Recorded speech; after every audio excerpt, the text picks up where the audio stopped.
Hey everyone, Marcus here from the Ashland Fly Shop. Will's out, making everybody jealous this week in BC, so I'll be standing in for him doing the fishing report here for the end of October. And we've had some really good fishing in our area, both for the Steelhead guys on the Rogue and the Klamath. So let's start talking about the Rogue, where the fish are and how we're finding them. Because we get quite a few calls from people looking what to swing, what tips, and it's a pretty safe bet on the Rogue now that we're fishing Skagit lines almost exclusively. You can fish a line like the Scandi Body if you have one and like it, because it'll handle sink tips well. And the flies don't need to be overly heavy this time of year, but it is a really good time to start getting into sink tip fishing because we have water that's really starting to cool off and get into that mid to upper 40s as opposed to the low 50s. And these are the conditions where we really see sink tip fishing and a little bit bigger, darker profile fly be more productive than the light line traditional fly fishing. Those colder water temps, longer nights and cooler nights are worth thinking about for when you fish too. If you're just walking in, I'd really focus on the afternoon into the evening because that's when that water is warming up, and it's the same from a drifting perspective. Getting on at the crack of dawn, I just do not think is as important now as it is throughout the summer. Even though there's fish to be found then, I think the afternoon is going to be a little more productive for you. So here are some of the flies that I really recommend for folks. Something unweighted but a bigger profile, and by that I mean a fly that's about 3 inches in length. We fish a lot of dark colors on the Rogue, so that means blacks and olives. So you could do the fish taco, you could do Senyo's OCD is a very similar fly. Both of those are really good to have.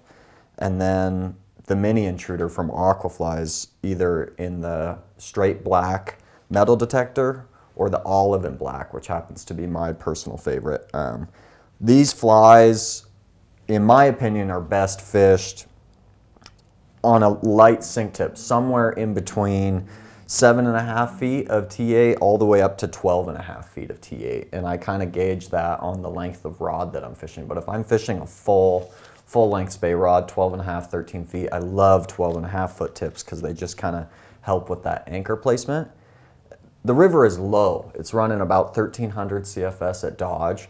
So there are places where you can fish your 10 feet, 12.5 feet of T11, but that T8 in a lot of places is going to get you as deep as you need to be. And with sink tip fishing, we get a lot of questions about what tip to use. Just go to the river and start fishing with a tip is kind of my best advice to you. If you start with T11 or T14, and you're touching bottom and hitting rocks, go lighter. I mean, that is how you know what sink tip to use, is kind of by a trial and error. It's as much about knowing what tip not to use as it is about finding that one that gets you in the perfect spot. That being said, 10 feet or 12.5 feet of T8 with an unweighted fly or a lightly weighted fly like this is a really solid bet all the way from the month of October through the month of November into December until the water temps really start to drop off. So let's talk a little bit about etiquette fishing the Rogue in the late fall. In my mind, there's two things that become really important. The first one is right now we see a lot of our salmon spawning in the main stem, and a good majority of those fish are wild salmon. So from a boat perspective, if you can, row away from the reds without bringing your boat over and bashing into the reds or kind of just disturbing the spawning of the fish. And same with a walk wave perspective. If you are walking a shallow gravel bar and you happen to see a lot of salmon spawning, it's really our responsibility not to fish over those fish. Even though we can often find steelhead hanging right behind them, you just got to fish behind the salmon. And when you're wading, if you're seeing fish moving and you're weighted up to your waist and you happen to start seeing salmon, kind of zombie fish swimming past you, it's probably a good idea to wade a little shallower. Or anytime you see a red, especially downstream from those reds, And if you see someone fishing those reds, I think it is worth talking to them about the impact that that has on the fish and just how they're really susceptible to being caught. Because that fishing for any fish on reds, whether you're swinging flies or nymphing or fishing gear, it's just not a healthy thing for the river. The other point about etiquette is the Rogue is getting more crowded. There's just no other way around it. In the last 5 years since I've been fishing the Rogue, it's gotten progressively more crowded every year. And that, I think, brings up two things. First of all, we all just got to be good about sharing the river with each other. Whether you're nymphing, fishing gear, however you're fishing, as long as you're respecting the river, we should respect each other in our fishing. But along with that, if you're seeing people like fishing on the reds or doing something that is just bad for the river, I think it is a good idea to just engage in a little conversation with them. The other point with more pressure is just, and I'm guilty of this too, because when we swing flies for steelhead, we just don't encounter many fish. But if we get into a run and we're hooking fish, if you hook more than a couple, up to 3 fish in a run, it's probably a good idea to just keep going after that run and not taking the time, whether you're nymphing or swinging, to take another pass through that run. Because as there's more people, there's not more fish. So the more encounters that each of us have personally with the fish, the more likely it is that we sort of damage the fishing for everyone else and damage the fish themselves. So those are just some etiquette things to think about when you're on the river. So down south from us on the Klamath River, things have been really solid, at least for the last couple weeks, but probably longer too. And that stretch of river really will go from like the Syad area down through Wichipec. We've been having some really good reports of fishing down there, swinging and nymphing. But the nice thing about the Klamath compared to the Rogue is that the water temps are quite a bit higher down there.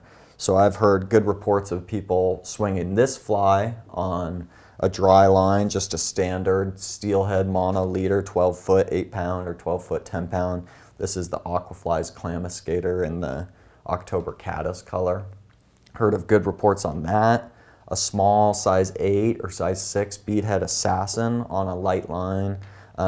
If you want to fish a sink tip, I don't think there's much need to go much bigger than like a 10 foot 3 inch per second Versaleader. That'll get you down in a lot of those spots. You can also fish like a small 2 to 3 inch egg sucking leech type fly, because the salmon will be spawning over there too. So those egg sucking leeches can be pretty important this time of year. But a lot of the guys who really fish the Klamath a lot love just fishing these smaller buggy flies on light lines, because those fish can be really receptive to it. And as things go through the fall, those fish will come closer and closer up to our area around I-5, where in about a month or so, you know, late November, we can fish for those fish in our neck of the woods a little more reliably. But the Klamath has just been great down in the middle to the lower stretches. So if you have the time to make the drive down there, that could really be worth it. Talking trout a little bit, two places that seem to just be doing great for trout fishing are the McCloud and the Upper Sacramento. And the cool thing about both of those rivers this time of year for the next couple weeks is they have October caddis hatches, which the October caddis, if you've never fished it, is such a fun hatch to fish, because they're really some of the largest caddis that we see all year round. They'll hatch in a size 6, 8, and 10. So they're really big dry flies. And fishing that kind of pocket water on the Upper Sac with those big caddis can be really fun. If you want to, and something that's kind of really productive, if you want to increase your odds a bit, you can fish like an orange rubber lake stimulator or a big caddis, and then drop a size 18 dark lord off the back, or any really small black nymph off of the back of there. And that's going to be pretty productive in that riffly water. Just getting those fish that are kind of picking up midges and blueing olives that they're seeing through the current. But we've had some really good dry fly and nymph fishing reports from both the Upper Sac and the McCloud. So both of those would be worth checking out if you have the time in the next couple weeks. So that's most of what we have going on in our area. We'll see the steelhead fishing on the Rogue and the Klamath most likely remain solid all the way through November and through December. And they are, I've heard from a couple different people that it's slated to be another kind of low and clear winter, and if that is the case, this kind of fall run on both of these rivers can last quite a while through to the first of the year. So it looks like we have a bit of fall fishing ahead of us, so get out there. If you have any questions, always feel free to call us or email us at the shop. We're happy to help. Thank you.